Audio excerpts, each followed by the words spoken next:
Hello and welcome to the Rejuvenate podcast. I am your host, Chrissy Hawks, and I'm here with my co-host, the creator and founder of Genetic Insights and the author of the Rejuvenate Blueprint, Elwin Robinson. And today we are bringing you answers to your questions. So please remember, before we get into the episode, hit that like button, share this with anybody that you love and you care about their health, because that's what we're doing for you.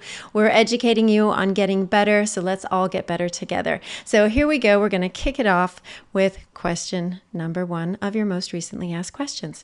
And I'll just add, Chrissy, that you always put in the annotations and the show notes, like each question. So if people want to skip through and just listen to the ones that they're interested in, make sure, just remember that you absolutely have that ability to do that. And also, if you share it with people, they may not want to listen to the whole episode, but they may want to listen to, one of the questions that interest them. So you can just share it starting from their point that they're actually interested in. That's why we go to all the effort of doing the annotations for you. I know, like, when I listen to podcasts, I tend to always listen to the whole thing and have it in the background. But I think especially for sharing, like if you just want to share a section, you can do it that way. So here we are kicking it off with our first question from episode 114.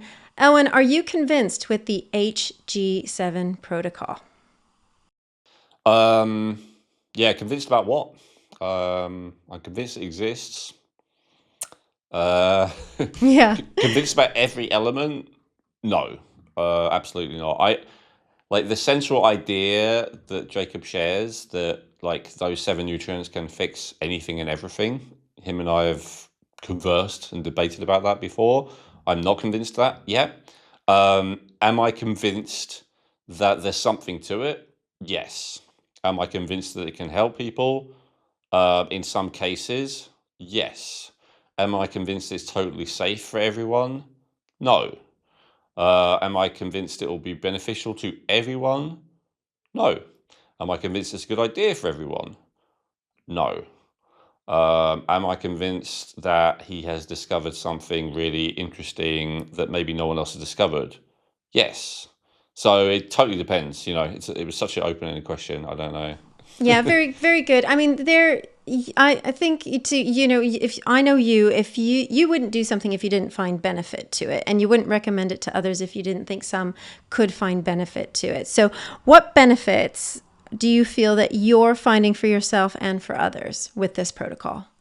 Yeah, I'm recommending it as an interesting experiment, but it's a research project. I don't recommend people go into it with an attitude of it's gonna solve my problem, because it may not, and it may make it worse. Why am I promoting it at all? Because I think it's interesting, as I said. I've promoted quite a few theories which are considered, fringe and counter to what everyone else thinks, whether it's, something quite old like Buteyko, which this fringe theory that CO2 is actually healing, or, I see the video that's taking off at the moment on YouTube is like that quote from Ray Pete about sugar being the #1 superfood, and there's huge amounts of debate in that video. I don't even believe that personally. I don't use sugar, but it was, it was someone's idea, and at least for some people it's true. And so that's the spirit I'm sharing it in. I'm sharing stuff that I think is interesting that can help people.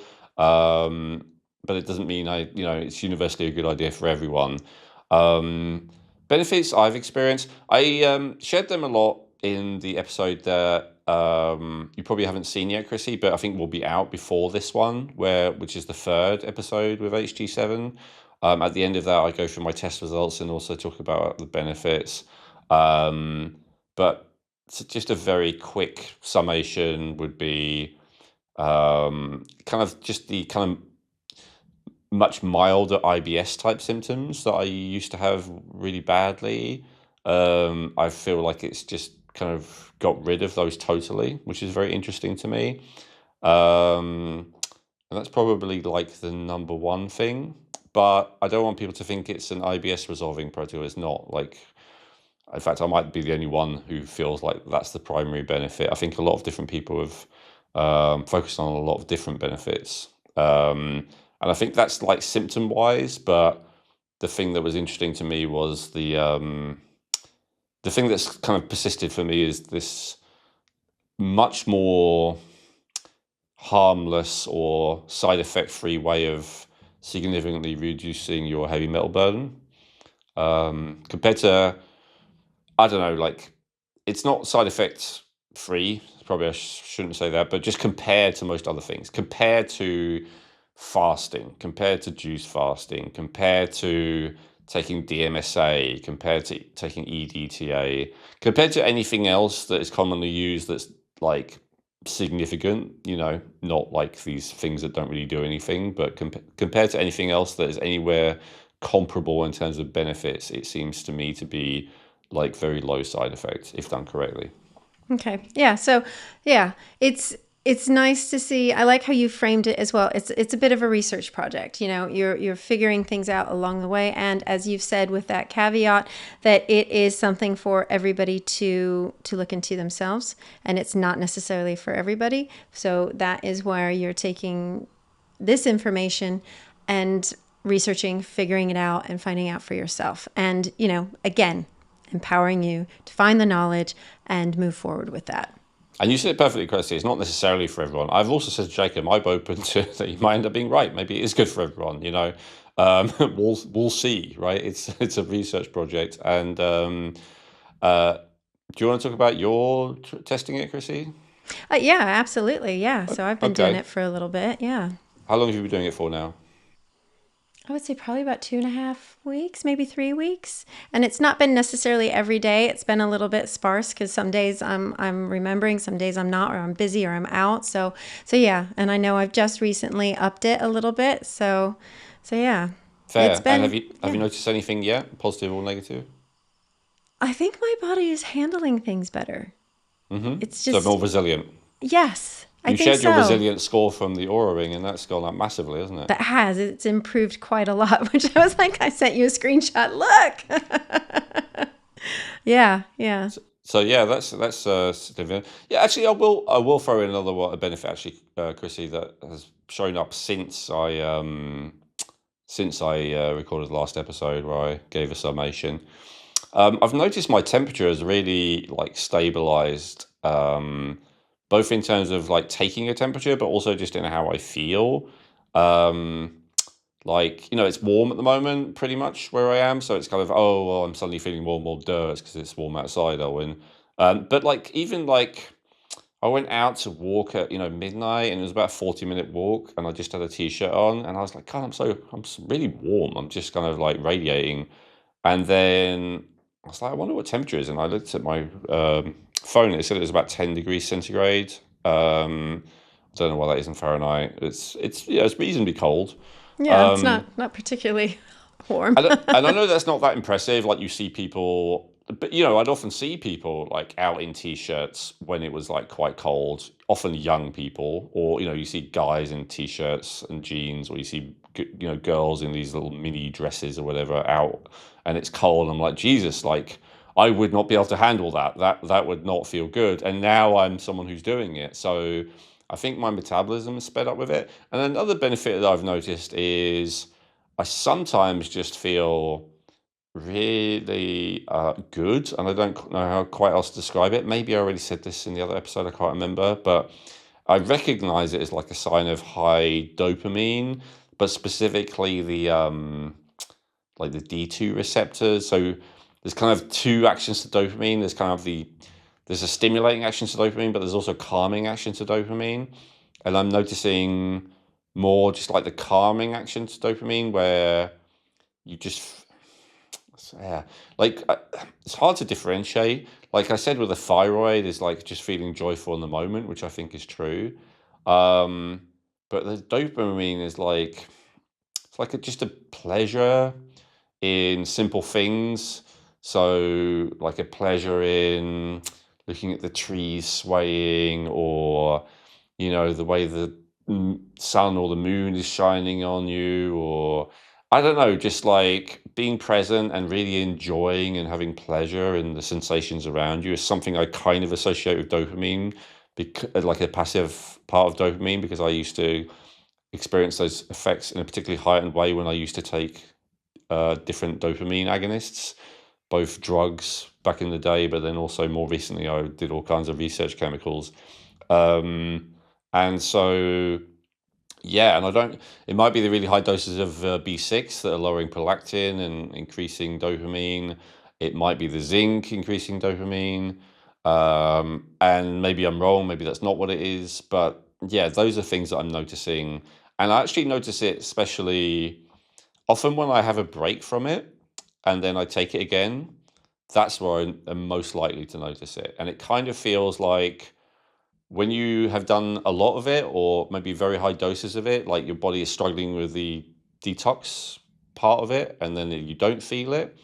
But then when all of that is cleared, and then sometimes you've started taking the nutrients again, and sometimes you haven't, like I notice more and more of that feeling really great.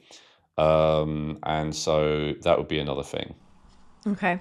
Yeah. So those are all positives because I know we're looking at temperature, we know we're looking at metabolism. So again, yeah, it's something to consider, and potentially be drawn to, and remembering it is a research project. Hmm. All right, so here we are moving on to our next question. So this is quite a longer from lovely Irish Springs, but so when I was reading this, I thought there's a question here. I'm not going to read out the whole comment from this individual, but the essence of it really is. So what she was saying was, I have osteoporosis, so I take too many supplements for my bones, and I also want to take a multivitamin, but I don't know if I'm overdoing the supplements. So that's the one part, because she says why. And the second part is, why do B supplements make liver enzymes go up? So there's a little bit of a thing here. So the one question, why do B vitamins make liver enzymes go up? But also, how can somebody know if they really are taking too many supplements? Well, the first answer is B vitamins usually don't make liver enzymes go up. That's quite unusual. It's of course it's possible. I'm not invalidating this person's experience, but that's not a common side effect. It could be because there's something else in there that is stressing your body, specifically your liver out, and causing liver damage, which is what those liver enzymes raised usually indicates. Um, it could be a false raising potentially, um, or yeah.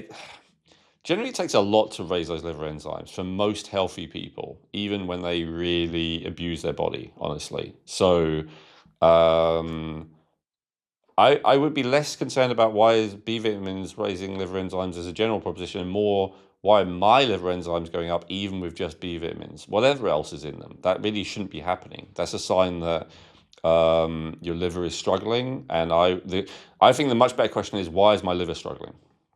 And I would look into that very seriously. Like the fact that just B vitamins can raise your liver enzymes, again, unless you're taking some really bad B vitamins that I don't know about, like in terms of all the fillers and additional ingredients in there, that really shouldn't be happening in most cases. So it's a sign that your liver is struggling. Now, if you say, oh, Elwin, but nothing else raises my liver enzymes, no matter how much alcohol I drink or anything else, then okay, just avoid those B vitamins. Maybe try a different brand and a bit different type of B vitamins would be my first recommendation. Okay. And then going into that second part, how can somebody know if they are taking too many supplements? Because their liver enzymes go up if they just take a B vitamin.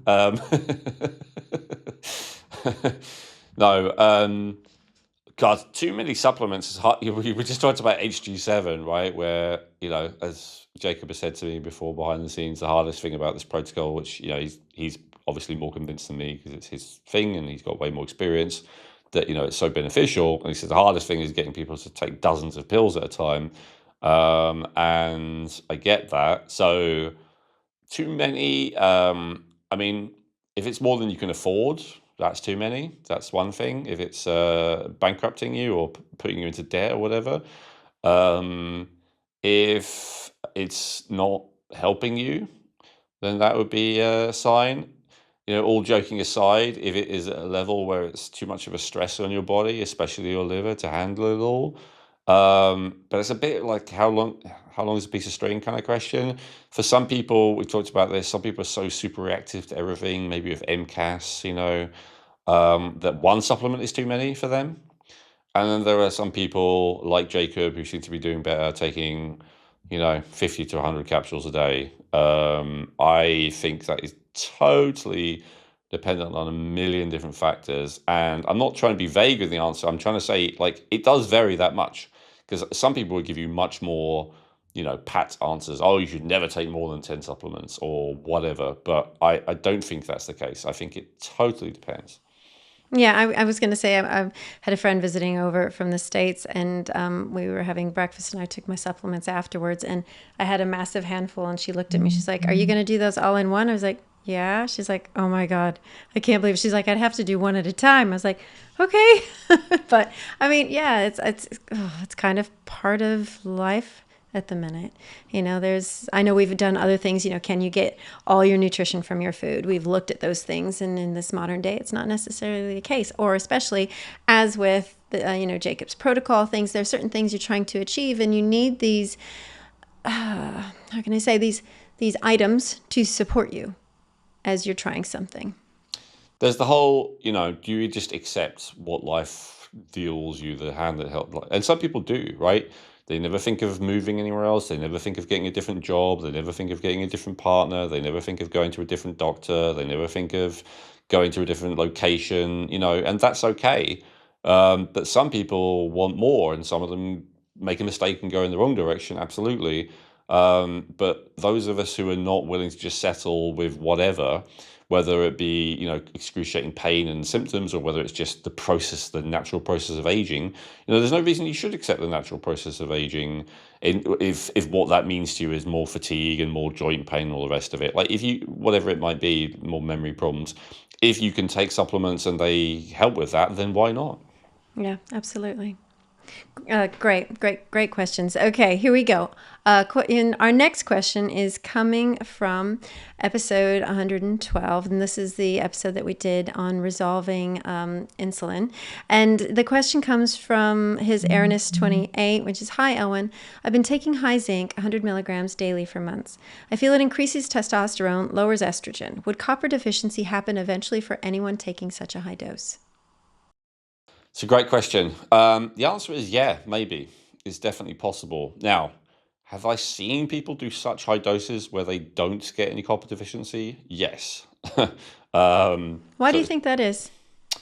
it's definitely not guaranteed. Oh, all kinds of things. It's quite a complicated one. I'll give a couple of examples, though, to not appear evasive. I mean, one thing might be that people are, an obvious reason might be that people are just very copper toxic. So no matter how much zinc they take, it is not too much. It is not overriding and overpowering. Another reason might be because people are really not absorbing the zinc very well. This happens with low stomach acid. Zinc is unusual in terms of nutrients. It's not unusual. Most nutrients are absorbed in the intestines. There's a few that are absorbed primarily in the stomach. Zinc is one of them.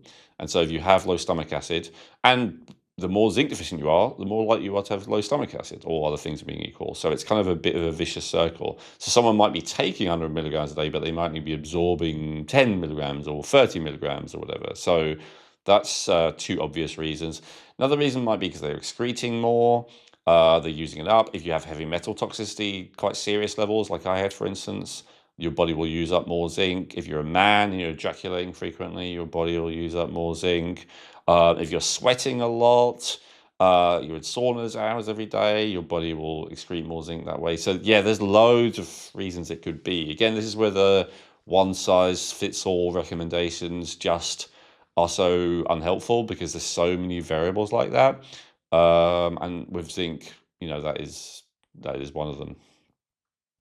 Our next question, again, comes from the same episode, and it's from Daniel PR for UK. It says, "Thank you, Elwin. Regarding dopamine and the dopaminergic stimulants that cause peak and crush that you mentioned, like caffeine, cocaine, etc., because they convert to adrenaline, would you also include l-tyrosine in this list, or would you consider l-tyrosine a more sustainable option?"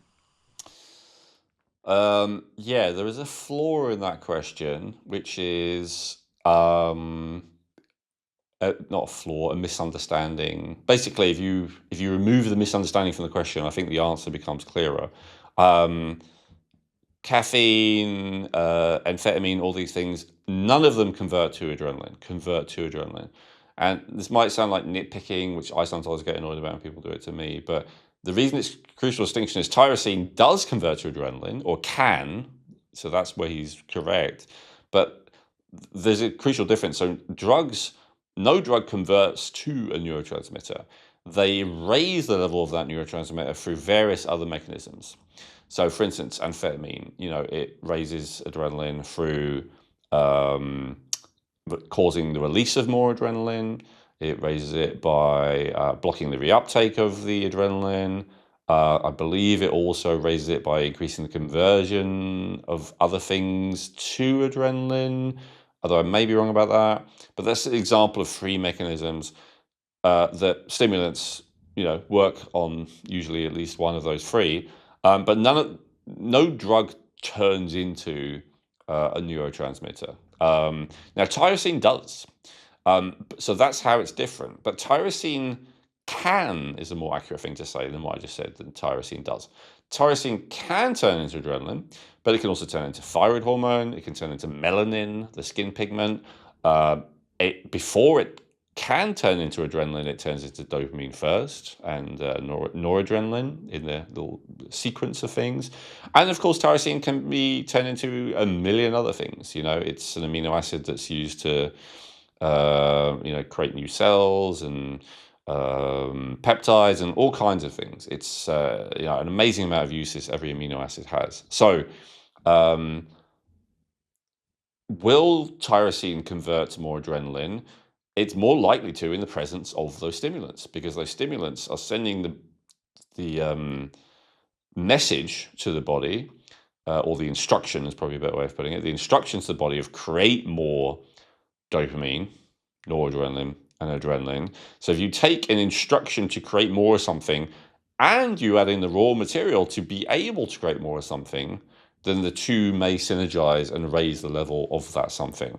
But there's nothing about adding tyrosine that necessarily means it's going to convert to more adrenaline, unless that instruction is being given from the outside, like with a stimulant, or if that instruction is just there in general. So meaning, if you're generally in a stress state, maybe because you've got blood sugar imbalance or something like that, or maybe because you've got complex PTSD, or maybe because you're in a genuinely traumatic environment and situation right now, then the tyrosine can turn into more adrenaline, but it isn't necessarily going to do that. Okay. All right. Yeah. Because I know we've talked about adding tyrosine, especially because if you're really converting a lot more of your adrenaline, noradrenaline, then it's going to use up that tyrosine to do those things. So, yeah, And then you can feel better because you're giving your body more tyrosine, then it maybe turns into thyroid hormone, which is real energy as opposed to adrenal energy, and and various other things. So yeah. Right. Okay. Good question. Right. So then now we're moving on to our next question, which comes from episode 111. And this one is from Arnold04. So this did make me giggle a little bit. Do potatoes give you good bowel movements? He says, I find adding some psyllium makes them very, very good. I think in regards to our detox snack, more iron is excreted at a time. Arnold's great. He's one of my favorite commenters at the moment. Asks lots of great questions. Young guy, I believe. So I'm not sure if he's talking about me, you as in you, Elwin, or you as in the general sense. Me, no, not really. I don't notice any difference, honestly. People in general, I don't think it's known for that. Let's put it that way. But obviously, it depends so much. Like the microbiome is such a complicated thing in terms of how the body responds to all kinds of different substances. The microbiome has a significant impact on that, and fibers, which is what he's talking about there, I think is one of the things that varies the most with the microbiome content. So yeah, psyllium, fair enough. Some people, psyllium's great. For some people, it makes them worse. I ended up in the hospital after taking psyllium. They thought I had appendicitis because of the pain. And then in the end, they're like, oh, you're just constipated. And basically, I'd taken the psyllium. I had the tendency for dryness. And it just, ended up forming this hard lump inside me that got really painful. And eventually, I just managed to flush it out. But yeah, and I don't think I'm the only one. So some people have really bad experience with psyllium. Some people have a great experience because it goes in there and bulks it up, and then it kind of pushes everything else out and through. And of course, it does soak up toxins, and it can soak up bile to some degree, and all the rest of it. So As long as it keeps moving through you and out of you and doesn't irritate you on the way through, I think psyllium's great, but unfortunately it can do that for a lot of people. No, absolutely. I mean, we've talked about this before. Certain binders like that. For me personally, I've not had a good experience, but that's where colonics or other things can be helpful. So yeah, it's an interesting one, definitely. So we know we got to definitely have to keep the flow going out. So yeah, if it works for you, brilliant. So our next question again from Arnold.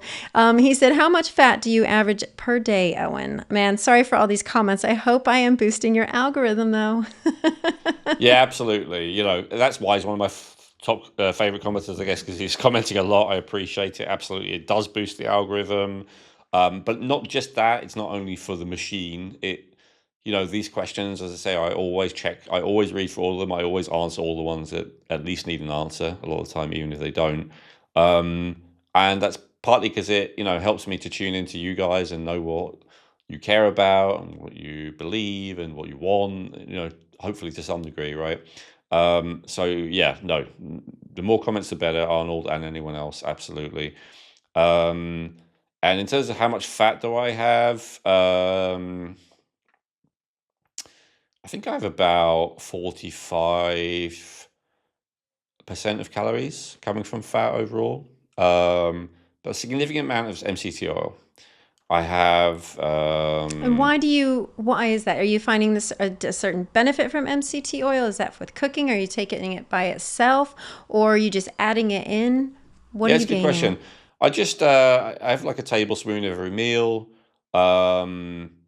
It's to me, it's an easily absorbable form of fat. It is in general in theory as well. Like it doesn't require the same level of strain by the liver to process it and deal with it. So that's why I originally started doing it. I just find it digests very well, and I have no problem with it. But obviously, if different people do, then they shouldn't have it. And the theory behind it, it's obviously giving that quick energy as well. It's not just easier to deal with the liver. It's more available. It's more in a form where it's more usable by the brain. So yeah, I think, to be honest though, do I notice it? I don't know. It's just like it presents to me no problems. Plus the theory makes sense, so I do it. I mean, it's about twice the price of coconut oil, and so coconut oil is about 60 to 70% MCT oils, so it's a bit of a luxury. And if I was more budget focused, I would definitely just have coconut oil. I just don't really like the taste of coconut oil, even the refined one. I don't love it. I think it's great with sweet foods, but I don't eat sweet foods, so I just don't like it as much as savory food. Whereas the MCT oil is completely tasteless to me, so that's why I like it. And yeah, now again, I just want to reiterate this point. He's asking me how much fat I have. I'm happy to answer him, but just because I have it doesn't mean you should have it, right? Like I've got, one client at the moment who's on, I think 70% of calories from fat. It wasn't my recommendation, but it's what they decided to go with, and I'm supporting them. I'm not against it either. I'm just saying it was their decision, their initiative. And then I've got another client who's like doing less than 20%. And again, wasn't my recommendation. It's just what they decided to do. And I support both of them, and in fact, in both cases, they're doing really great on it. So, I'm more moderate with this. I've done episodes on this, so I think people should have a moderate amount of each, all other factors being equal. But there are many, many, many reasons, many of which I've discussed before in previous episodes, why someone might not want to be moderate, why they might want to have like higher levels or lower levels of fat. So yeah, just find what works for you. Please don't ever copy me just because I'm doing it. Genetic Insights provides cutting-edge, affordable DNA testing, giving you access to over 500 health reports that can help you in 3 key ways.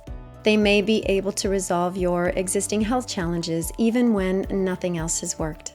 Using simple lifestyle changes, their reports can help you reduce your risk of developing future health challenges that you may be genetically predisposed to. And they can help you feel more confident in your health by showing you where you are genetically strong.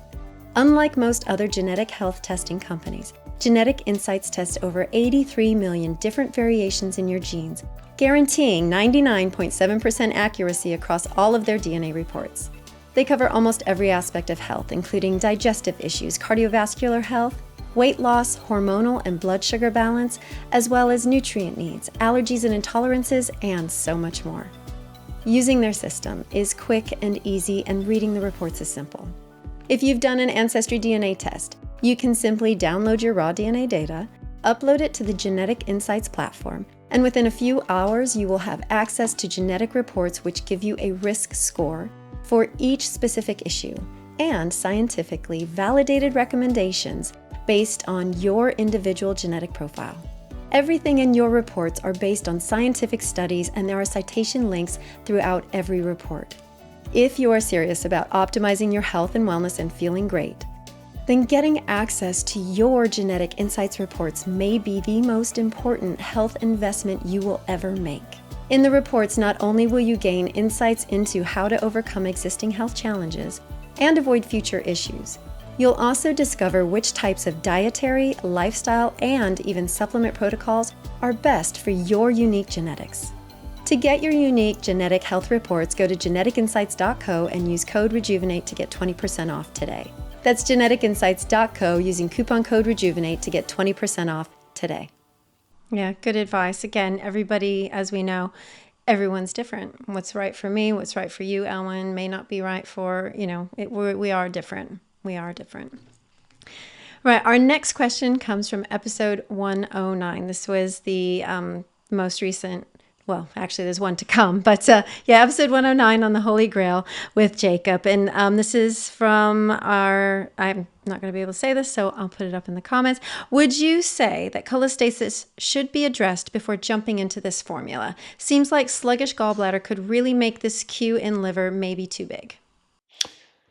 That's a great question. So I guess we should explain the question a bit more. So there's Jacob's kind of detoxification and nutrient replenishment formula.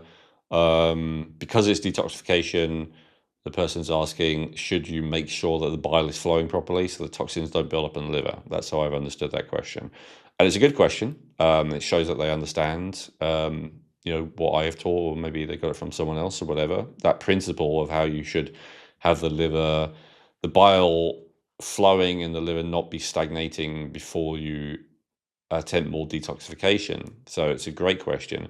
I would say in practice, so first of all, yes, is the simple answer. Like, you should make sure that the liver is not cholestatic. You should make sure the bile is flowing before doing additional things for detoxification. However, I think in practice, a lot of people are noticing that Jacob's formula, if done in the right combinations for you, it kind of already addresses that. It's interesting that, Dr. Smith, who we've had on before, one of the things he liked to recommend for cholestasis is lactoferrin. And, Jacob likes EGCG. Although I know one of the people who's been doing it a while, I think you're the one who runs that forum that Jacob always directs people to. He kind of does, or at least has, used them interchangeably. Like, sometimes he'll use EGCG, sometimes he'll use lactoferrin. There's a lot of overlap between them. So I don't think it's fully understood. Now, maybe it is, and I just don't fully understand it, but I've looked it up. I've tried to understand why lactoferrin is effective for cholestasis. It's not anywhere near as obvious to me like it is obvious with TUDCA or bitters or magnesium, why, or even butyrate, why it would be effective, but it does seem to be for people. I guess it could be to do with this mineral thing, iron toxicity, whatever. So it seems like the most obvious sign of cholestasis for the average everyday person to understand is constipation, because generally when the bile is flowing freely, it stimulates peristalsis, it stimulates more bowel movements. So, Jacob's recommendation is, if someone's constipated, is to use more EGCG. So EGCG seems to help with the bile flow.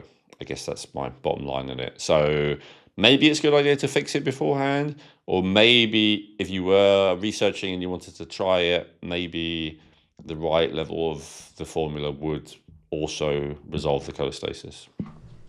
Okay. So, and we also know that, cholestasis is something that we don't want to have. We want things to move along. But do you think if somebody is trying the formula, that it will help move that cholestasis along as well? Like, not necessarily that you have to fix it first. Do you think that this formula can get things going too? Or Yeah, like I just said, yeah. yeah, okay, all right, yeah. So it's not necessarily, yeah, it's cohesive. It works together then. It could, like, for all the reasons I was just saying, that the EGCG seems to be similar to lactoferrin, and it seems to help with it. Okay, brilliant. Our next question comes from episode 108. So here we go. This was our resolving insulin episode, the correct one. And this is from Music Monsterman 8395. The fruitarian high What name? carb. Yeah, exactly. The fruitarian high carb thing is very true. There's a girl named Nutrition by Victoria who eats carbs all day, like you said, and her fasting blood sugar is like 88 lol. There's also a program named Mastering Diabetes where they push eating under 30 grams of fat per day to promote insulin sensitivity. To be honest, I've played with this lifestyle a lot and I usually feel quite good overall. Not perfect though. Do you have an opinion on low fat diets in the long run? Would be interesting to see you do a full video on 80-10-10 diet benefits and downsides in philosophy. Do you have an opinion on food combining? There's so much division about if it matters or even exists. All right, let me answer food combining last. I think I've addressed that before a bit somewhere, but I don't expect everyone to have watched every episode. But just to point people to, there might be a fuller explanation somewhere. I think food combining makes sense if you don't have an issue with blood sugar and you do have a major issue with lack of digestive power. Maybe what they call, like spleen chi or whatever in TCM. Like, if you really struggle to digest foods, then separating out, because the theory makes sense. The theory of food combining basically says acids help to digest proteins and alkalis help to digest carbohydrates. And so it doesn't make sense having a lot of both in a meal, because then your body's confused, the two neutralize each other, nothing gets digested very well. That's the theory behind it. And it makes sense, and there is some truth to it. The problem I have with it is if you have, let's say, a bunch of carbohydrate on its own or without protein, it tends to raise the blood sugar more. And then the blood sugar crashes, and then this is really not good because it puts you on this blood sugar roller coaster that correlates to higher stress, yeah, but all kinds of things down the road that I won't get into now. I've talked about it a lot in previous episodes, especially the episode on hypoglycemia and the episode on insulin resistance. I answered that first because then it leads to the next question, or the first question, about is it a good idea to have these really, really high carbohydrate, low fat diets? And I answered that a lot in the episode, which I think is called like Full Guide to Insulin Resistance.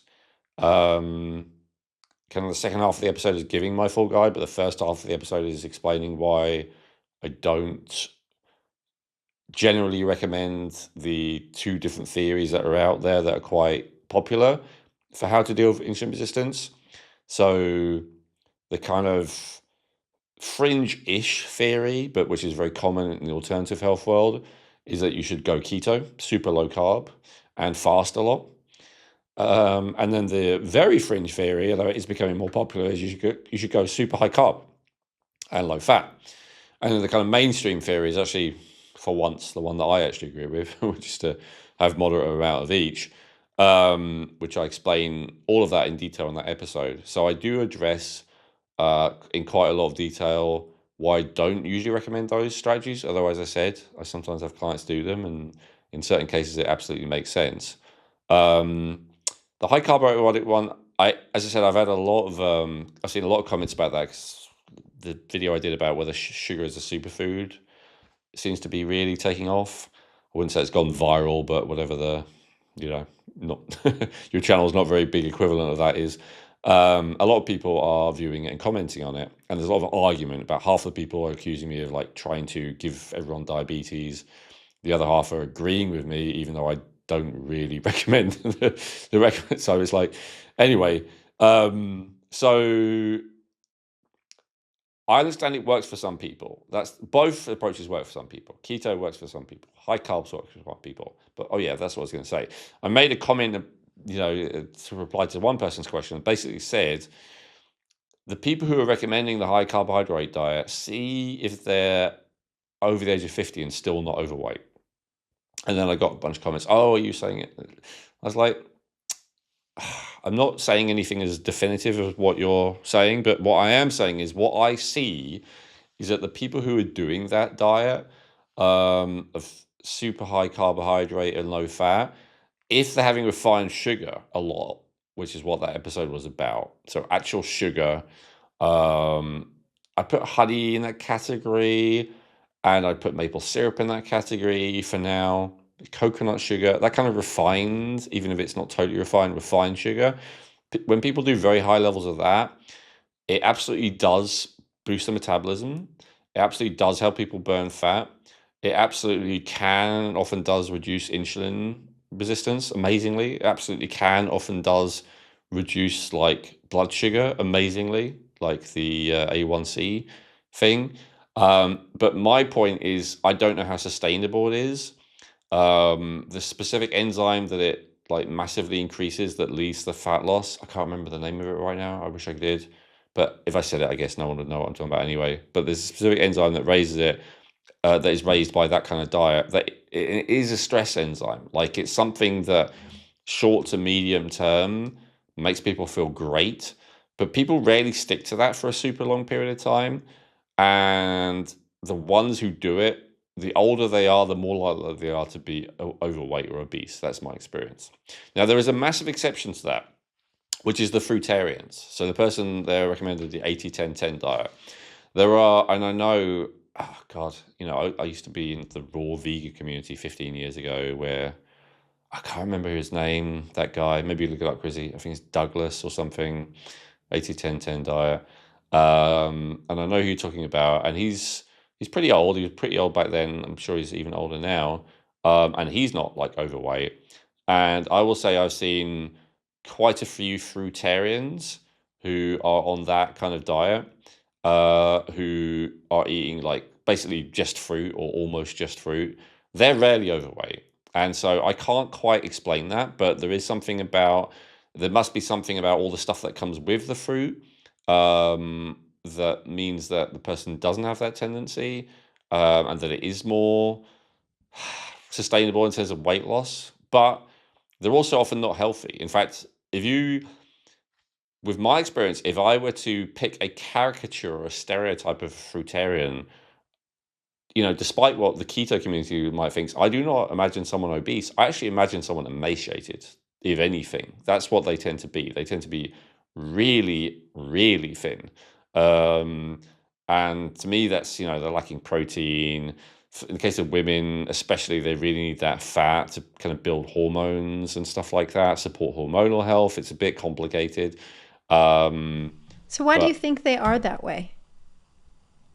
With the emaciation from that, is it just because they're not getting any of that fat, or that the things to build on, and it purely is just the fruit? Yeah, I think as I said, the lack of protein is a big one.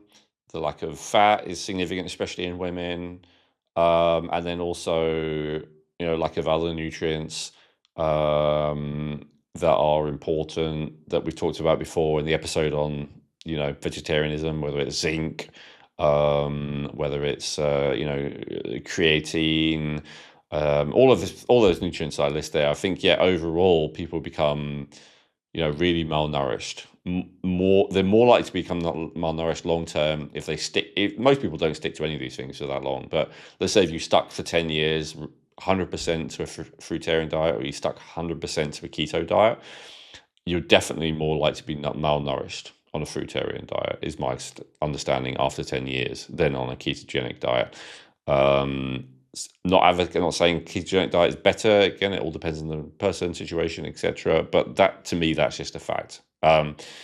So I think there's something about the simple sugars that dysregulates the insulin over time, which is why people end up being overweight if they do like a refined sugar diet, which is not as pronounced with the fruitarian diet, which is why they end up with that different problem. So I think I think it's quite easy to have a lot of refined sugar, and it to really have a big impact on blood sugar. Even if you're eating 30 bananas a day or whatever it might be, the glycemic index is still not that insanely high on it. And the glycemic load, sorry, more importantly, because the glycemic index difference between a banana and a pot of honey is not that different.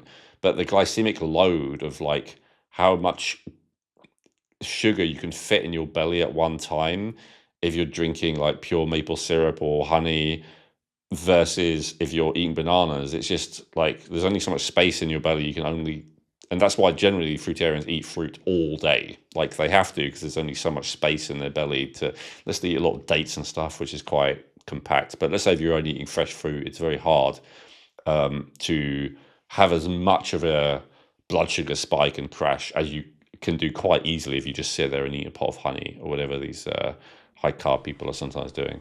Yeah. Dr. Douglas Graham. That's it. Yes. Yeah. Yes. Douglas. So had in my mind, but as far as I can remember, thank you. Yes. Yeah. Him. Yeah. Yeah. And he's been doing it a long time, is what I remember. A bit of controversy around it, but I believe that he's like he believes in what he's doing. But I believe he's also one of those types who thinks that everyone should just do it his way.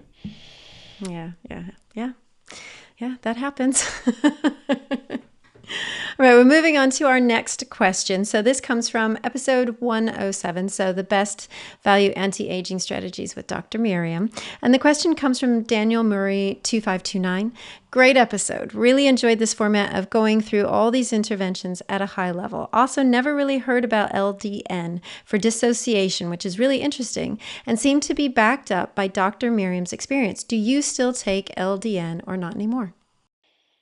Yeah, Daniel, another good commenter, by the way.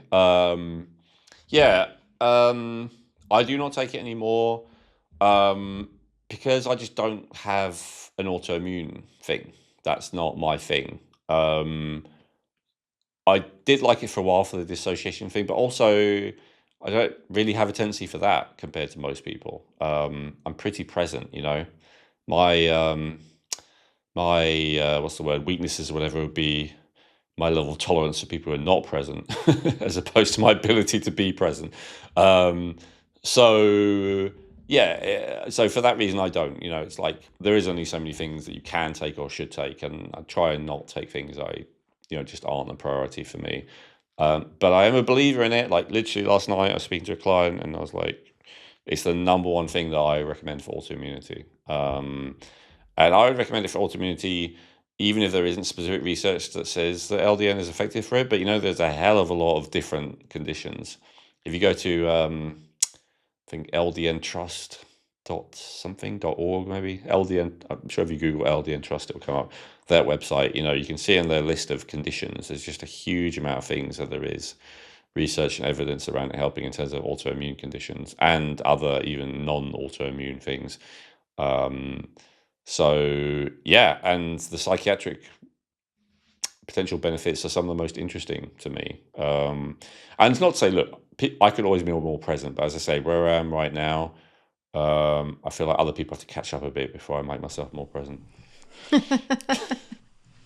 Yeah, it's that constant, that thing as well, which I've definitely learned that even though I might be saying something to an individual, I'm not exactly sure if they are actually really taking in what I've said. So there is that point of checking in and making sure that we are there. Because again, there is so much distraction. There is so much going on around us that in order to make sure that the conversation or the communication is being clearly relayed and received, like there's a lot more work that needs to be done around it too.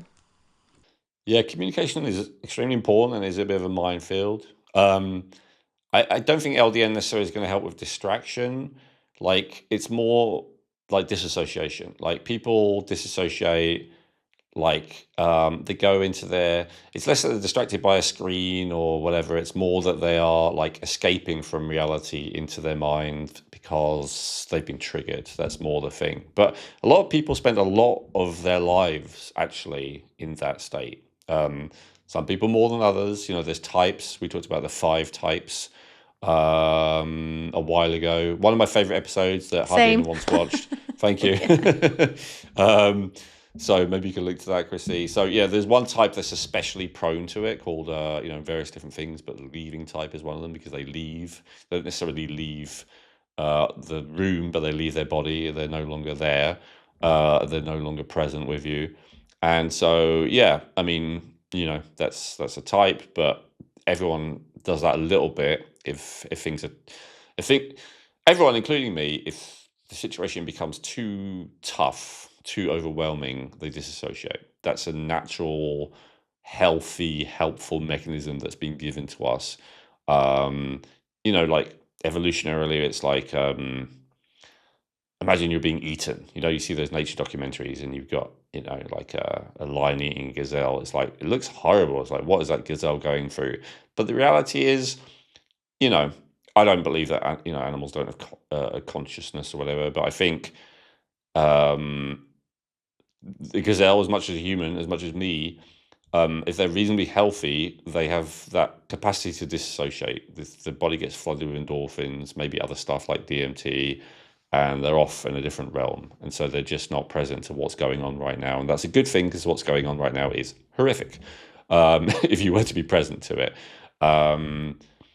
And that this, I've talked about the ethics of eating meat and stuff before. I think that's why how you treat an animal is important, because my understanding is if they're kind of factory farmed, they become so unhealthy that their whole endocrine system isn't even able to create their dissociation, because it uses up endorphins to dissociate. And so that's the thing as well. That's why people who have a tendency to dissociate often end up with chronic pain conditions, because they keep using up their endorphins to dissociate, and they end up either being in chronic pain, or they end up with a dysregulated endorphin system, meaning that then they get this autoimmunity because the immune system is partly regulated by the endorphin system, or they get both. Very commonly it's both. And so the ability to disassociate is not something that should be used up all day, every day. It's something that should be kind of saved for special occasions like childbirth, or, something life-threatening, which I guess childbirth, always was and still is to some degree. And so, but when you're constantly, like, when your everyday life is horror, like it is if you're a factory farmed animal, and you could say even like it is for many humans in this day and age, and then you're used to dissociating, you eventually lose that ability to dissociate, and that's generally when people turn to drugs. And then when even the drugs stop working, that's when people turn to, final solutions. That's why I think you're not allowed to say the word on YouTube, but that's why that rate is so high for people. Right. Well, and maybe we've covered this, or maybe it's another episode, but how would somebody potentially increase their endorphins if they're in that space and they're dissociating all the time and they're using all of that up? Is that just through exercise? I think we've covered it slightly before on this, but, for those that are here now, is there something they can do? Yeah, we have covered it, and LDN is a good one. Right. Okay. Yeah.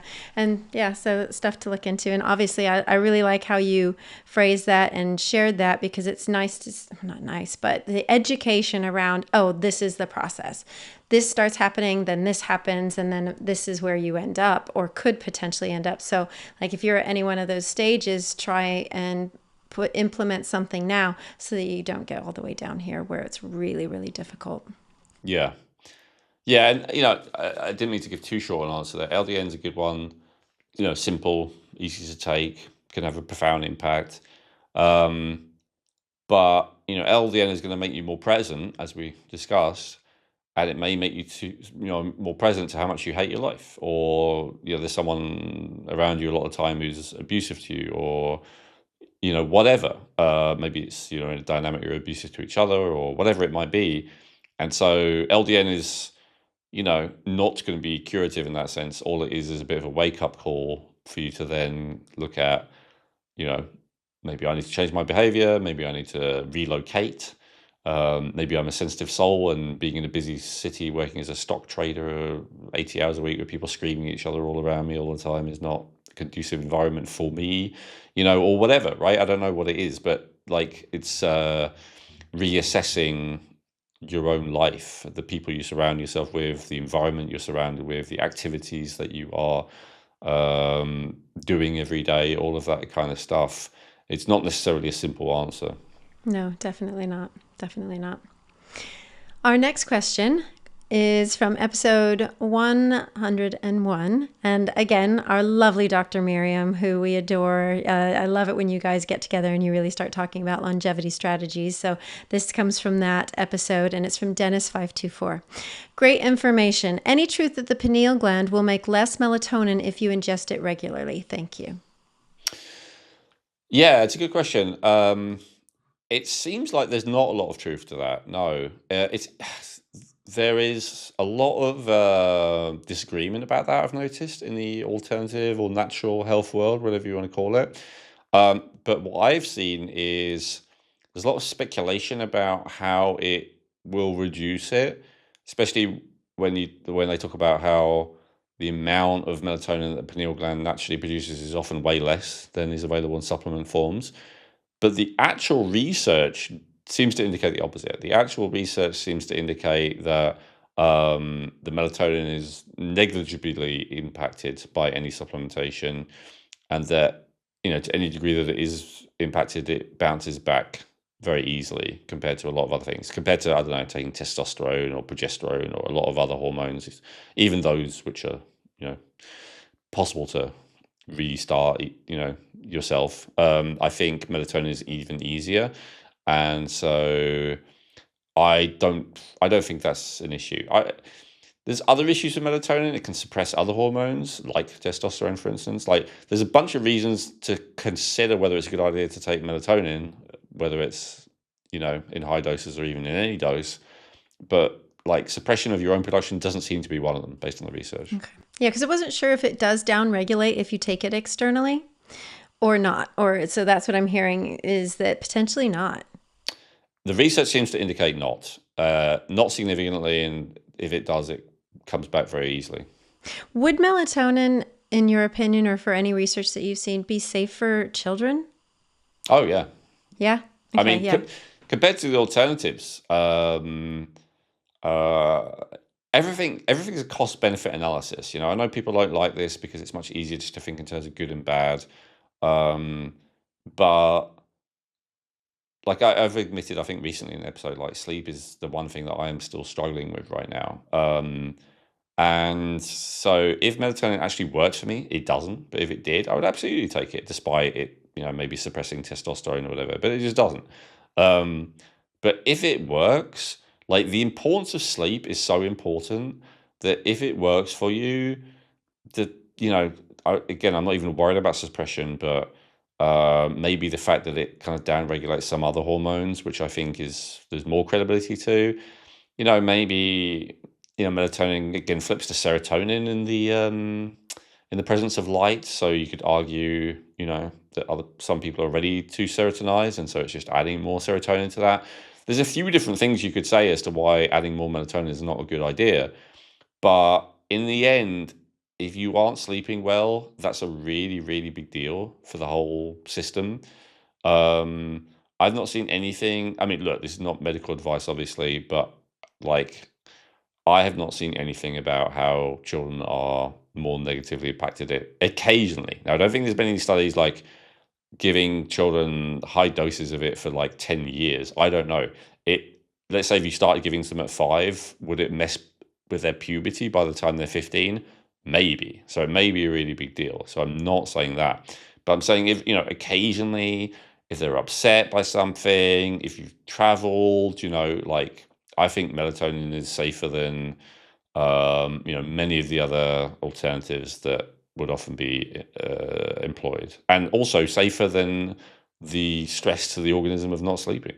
In an ideal world, you'd meet all of your nutritional needs in the form of vitamins, minerals, phytonutrients, and more from the foods you eat. However, unless you prepare all of your food at home from scratch using the highest quality ingredients possible, the reality is that most of us need some nutritional support. Most of us need to take supplements if we want to look, feel, and perform at our best on a consistent daily basis.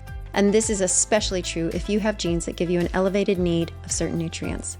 And this is where Feel Younger can help. What I love about Feel Younger is that they offer a huge range of quality supplements and healthcare products formulated and endorsed by Elwin Robinson, including must-haves like magnesium glycinate and vitamins B12, D3, and K2. And they do it at affordable prices with free shipping for orders over $50 without ever compromising on quality, purity, or potency. To learn more about how Feel Younger supplements can give your health a boost while supporting this podcast, please visit feelyounger.net and use promo code REJUVENATE to get 20% off your first order. That's promo code REJUVENATE for 20% off your first order at feelyounger.net. Yeah, which we've seen recently in our one of our biofeedback exercises, which will be our exercises episodes that will be coming. So yeah, sleep is massive, massive, massive to our health, our wellness, and everything. So yeah, okay. So now we're coming up to our final question of the episode. It is again from episode 101 with Dr. Miriam, and again from the lovely Dennis524. Thank you, Dennis, by the way. Another question, please. Would you think rapamycin would help with autoimmune diseases at all? It's a great question. So rapamycin is a drug that is used for to suppress the immune system. Basically, it's more conventional medical use is to suppress the immune system enough that you can have like organ donation.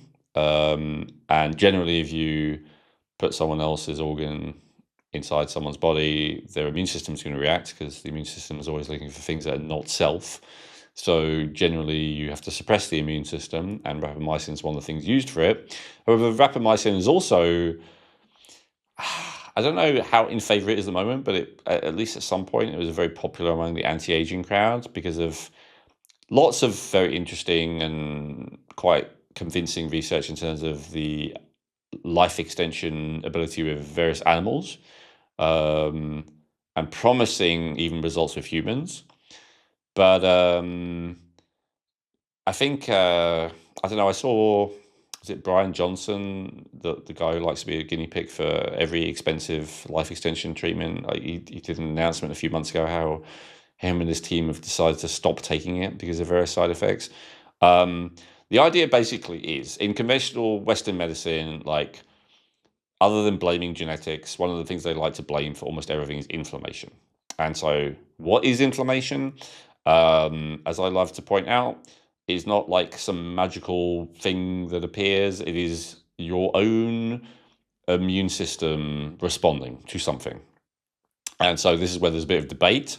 The idea of autoimmunity, to go back to this person's question, the very concept of autoimmunity, I think some people question, and I kind of do as well, because the concept of autoimmunity from a mainstream medical perspective is your immune system is attacking your own cells, your own self, for no reason.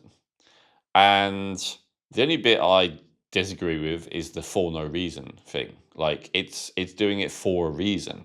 There's a bit of disagreement. Okay, why is it doing that then? Some people would say, it's reacting to some kind of toxin and or pathogen that's present. Actually, it's just that we haven't been able to detect it. We haven't even looked for it. There's also the theory that it's not necessarily reacting to something that's there or there anymore, but it's just been so dysregulated by whatever. Again, probably toxin or pathogen, maybe even a nutrient deficiency. Basically, both immune cells and then the rest of our cells are like, keep being turned over on a regular basis. And there's a lot of kind of copying, like a photocopier of genetic instructions, to a new one. And then the idea is, as there's damage to that copier, let's say, or as there's damage to the original that is being copied, so that's like the cell or the DNA, then that copying process doesn't work as well anymore. And then there's cells being created that are not quite right. And then there's immune cells that are being created that are not quite right. And autoimmunity is then where either the healthy immune system is reacting to the not quite right cell, or maybe the not quite right immune cell is not reacting correctly to the it's fine cell, or maybe a bit of both. And so back to the inflammation thing, the idea of inflammation is it should be a natural, healthy response. It's the first line immune response to a problem. There's the I can't remember the name for it, the immediate immune response, and then there's the adaptive immune response. The adaptive is where the body works out exactly what the problem is, and it gives a targeted, specific solution. So there's like the initial reaction, which is an overreaction, but that's what you can manage. So that's generally when you get ill, there's all the symptoms, or even when you first get a bite or a toxin or anything, there's like a big unpleasant reaction, anaphylactic reaction, and then there's like, oh, your body's worked out what it is, and now it can give a more nuanced, measured, precise, appropriate reaction. Now, sometimes, and there's constituents in the immune system that like turn on that immediate reaction, and there's constituents that kind of rein it in and stop it overreacting. Regulatory cells, they're usually called interleukins and T cells and all the rest of it. So there's part of it that has this big reaction called inflammation. There's part of it that kind of tempers that. And so what rapamycin does is it like reduces the reaction and increases the regulatory. And to be honest, to some degree, like it overdoes that. And that's why often people on rapamycin, they're more likely to get infections. They have to take antibiotics a lot more frequently, for instance, because their regulatory thing is so now overbearing, and their immediate reaction is so under powered or whatever, that now they're not responding enough to infection. So again, most people overreacting, chronic inflammation in this day and age. Is it because of autoimmunity, which is what, like just genetic or something? Or is it response to toxins? Is it response to damage? I think I've given all the different theories. It was response to pathogens.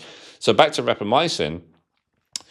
Could rapamycin reduce that over response to something that it shouldn't be responded to? Yes. And I am actually surprised that it isn't used for that reason more often. But I think it's just because there are other things which are more effective in a practical sense while being less side effect ridden, like cortisol. Like cortisone cream is so commonly used for different autoimmune issues. But I would be interested in that research. I don't know why it's not done. However, it wouldn't be my number one recommendation anyway, because it's not addressing the root issue. And also because if I were trying to get the immune system to be correct again, I would prefer to use LDN to rapamycin, because the problem with rapamycin is it's just suppressing the reactive part, increasing the inhibitory part or the regulating part, whereas with the LDN it's much more sophisticatedly, by helping to optimize the endorphin system, helping to bring the immune system back into balance, and it doesn't have that reputation of overdoing the inhibitory effect like rapamycin does. Brilliant answer. Thanks. I felt like I was just, I'm not sure, but I'm glad that means you understood it. That means I managed to get there in the end. Great. No, it's good because as well, like autoimmunity, I mean, sometimes it's just said, oh, it's an autoimmune condition. People are like, oh, what? It's trying to gain the full understanding of it.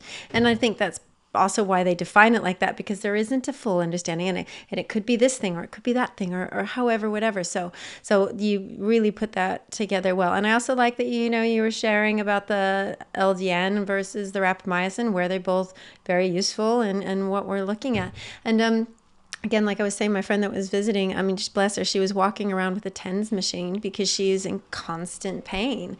And now as we're having this, this episode, recording it, I'm thinking, I wonder if I'll suggest, I'll be like, have you tried the LDN for this, and to see if that might actually support you. So no, really, really good. Let me expand on that a tiny bit. I know we have to finish soon, but like if the question was, Elwin, I'm in constant pain, what do I do? I mean, yeah, maybe LDN, but like the first question, does she know why she's in constant pain? No. So right. This is the other part. Yeah. So that's the first thing. Now, you can sometimes diagnose by treating. And again, I know we're not supposed to be diagnosing, but so you can use LDN, and then if it works, you can go, oh, maybe there's a autoimmunity component to what I'm suffering with, because why else would LDN work? And that's often how diagnostic doctors do things. They treat and then they see what happens. So, but I would do it that way, and not in the way of, oh, let me try this and see if it helps me be free of pain, which of course is natural when you're in pain. I've been in pain a lot in the last 6 years. I completely understand that.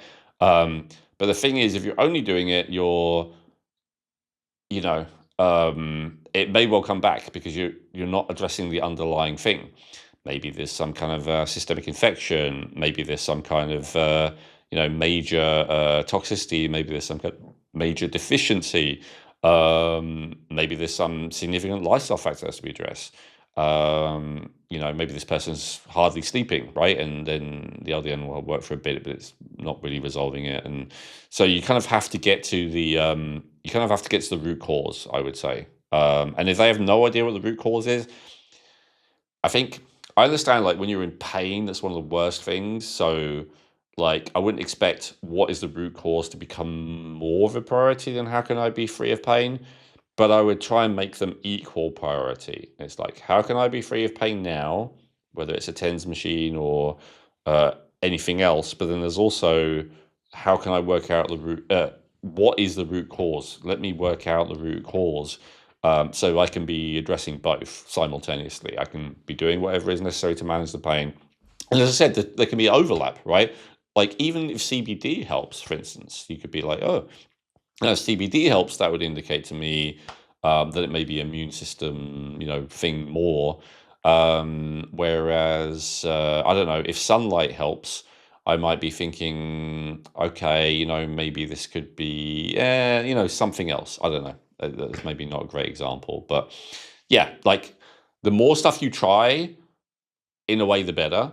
But use it from the perspective of getting feedback, because then you can start to put it together. And look, if this is beyond you, that's totally fine. That's why practitioners exist, right? But then you go to the practitioner, and any good practitioner should ask, what have you tried before? And sometimes that list is so long you can't get it in the whole session. But then I would refine it by, okay, tell me what's made you better before, even if it didn't last, and then tell me what's made you worse. And that helps me to try and clarify and isolate, like, what it is likely to be. And then also, what things haven't worked, like, just with the client we were talking to yesterday, Dr. Miriam and I, and we were talking about the various root causes it can be, and she doesn't quite use the same system that I do, but we basically agree on it. I mean, it is what it is. There are only those root causes in the end.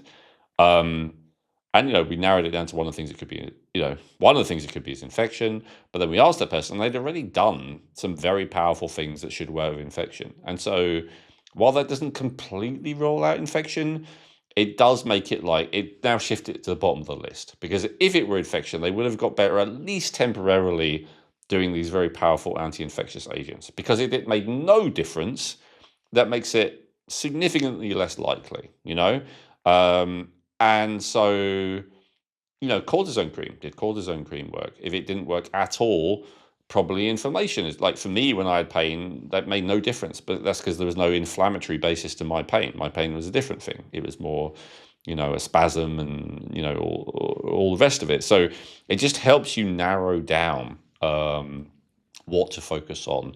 And so, yeah, I would say, like, again, maybe that's a good thing to end it on.